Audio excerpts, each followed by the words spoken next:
Ketika malam tiba, ruangan itu dipenuhi dengan botol dan gelas kosong. Xuan tertidur lelap di tempat tidur bersama gadisnya. Tetapi jika dilihat lebih dekat, tampaknya dia masih terjaga. Sementara itu, Zhou masih asyik bermain game, bertekad untuk mengalahkan nyamuk bersayap perak itu.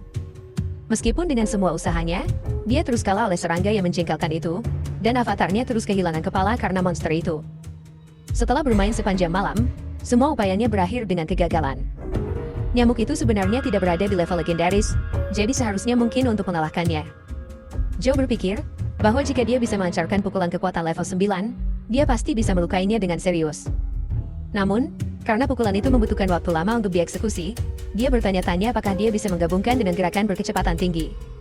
Karena karakter game didasarkan pada dirinya sendiri, Zhou berpikir bahwa jika dia meningkatkan pukulan kekuatannya di dunia nyata, karakter game itu akan menyesuaikan diri dengan peningkatan tersebut. Lalu, dia pun mulai berlatih pukulan, dan berharap dapat meningkatkan performanya dalam game. Sementara Zhou berlatih, Xuan mengintip dengan penasaran, terkesan oleh dedikasi Zhou yang tak kenal lelah.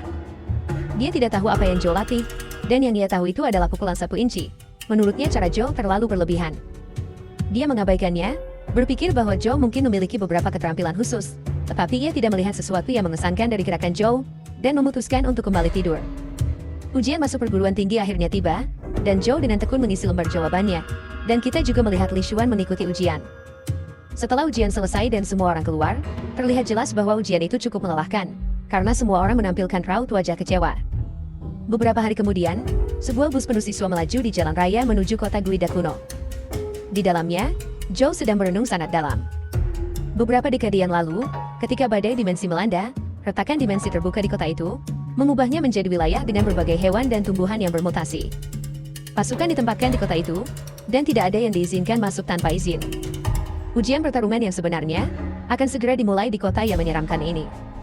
Begitu bus berhenti dan para siswa turun, Zhou memperhatikan banyak tentara yang mengawasi segalanya dengan ketat.